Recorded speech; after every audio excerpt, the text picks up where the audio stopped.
Hey everyone, welcome to the latest episode of Souls Unboxing. If you'd like to know what special editions of video games we'll be unboxing next, don't forget to subscribe to our channel and press that bell button.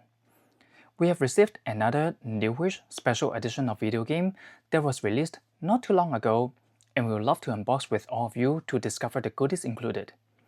This is what we're unboxing this week. Rune Factory Guardians of Azuma Earth Dancer Limited Edition on Nintendo Switch by Exit Games and Marvelous USA. About 3 years ago, we unboxed the Rune Factory 5 Earth-made Limited Edition, also on Nintendo Switch. If you missed our previous unboxing, you could always check out the link below. But the series doesn't end there. We also got the standard edition of Rune Factory 4 and eventually went back to purchase Rune Factory 3 Special Golden Memories Limited Edition. The beauty of the Rune Factory is that they have different settings and environments in each installment, yet they keep the mechanics pretty consistent. You may think, it's simply a relaxing game that you play leisurely with some simulation and exploration portions, but it has the serious components in major RPGs like combats and leveling up.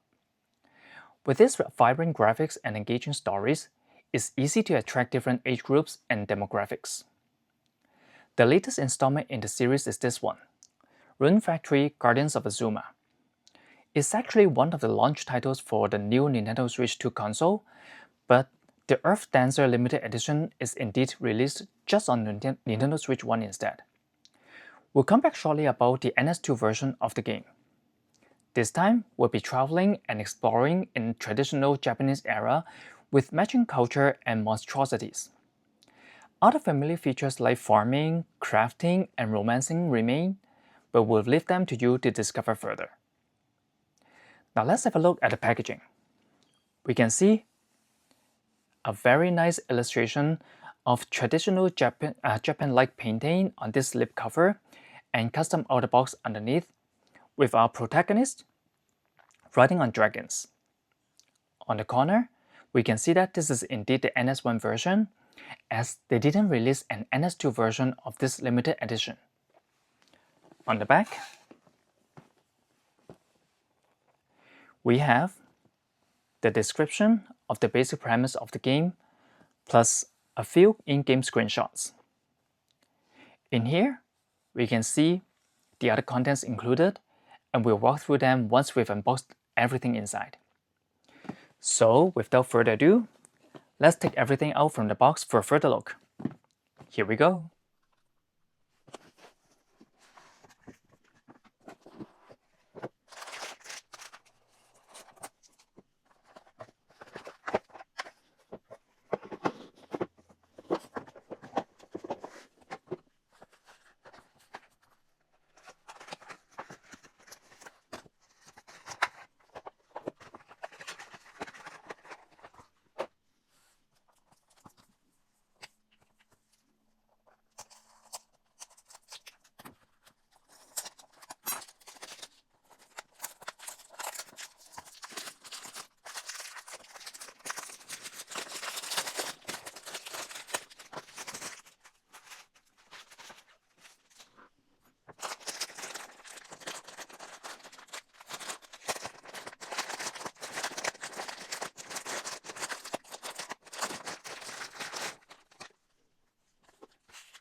Alright, so we have everything unboxed in here. Let's start with the game itself. We have the clear NS1 game case with a different cover art from the custom box showcasing the two protagonists and their dragons, but with matching illustration style. The back of the case has similar descriptions and details of the game. And when we open it,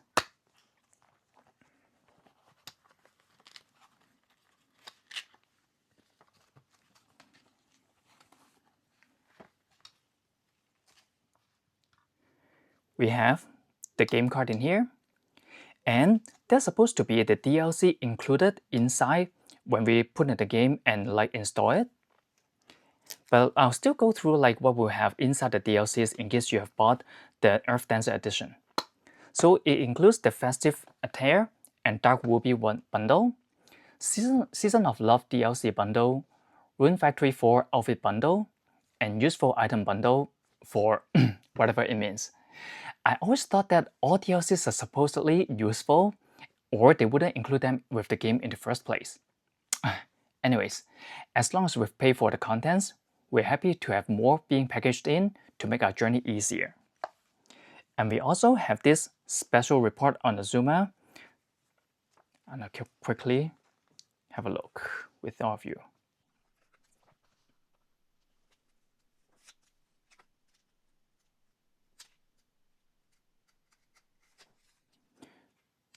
So it includes some of the basic game mechanics, characters,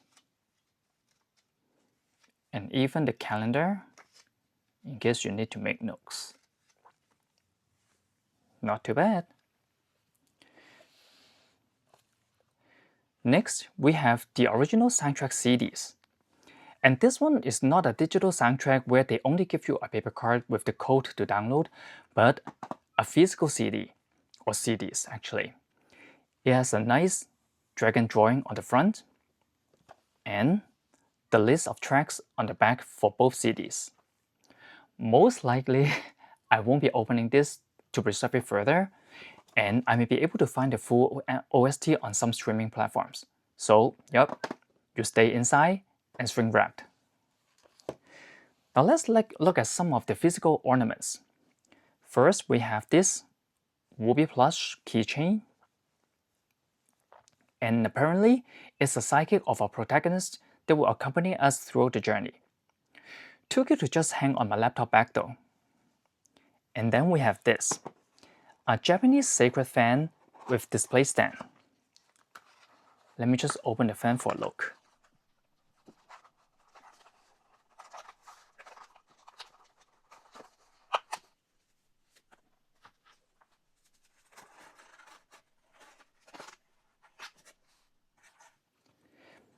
It has a very nice circular ink drawing on it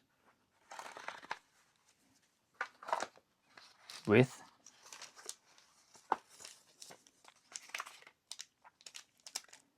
a display stand with the game's title on it. Perfect for displaying it on a bookshelf. And that's why we love the physical special editions for this kind of goodies. Let me just put this away. And last but not least, we have this 100+ page art book in here with different illustrations and concept arts from the game. Let me do a quick flip with all of you.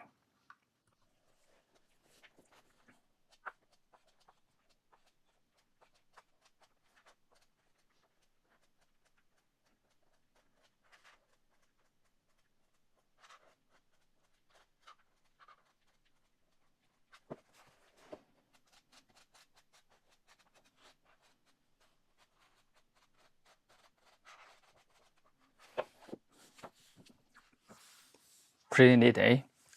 I do like the texture at the front and even the pages.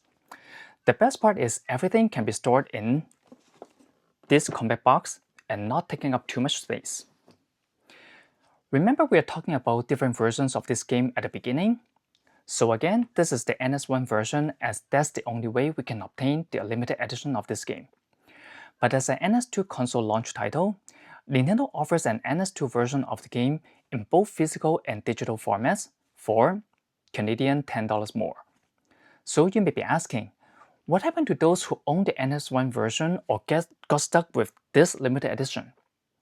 They do have the upgrade pack where you can purchase on Nintendo Store directly for an extra $10, and it will give you a higher resolution with improved frame rates along with Joy-Con 2 mouse controls. Hey, at least we can make good use of that mouse feature with the Joy-Con 2 controller. Is it worth it? Maybe I'll play this version first for a while before considering upgrading.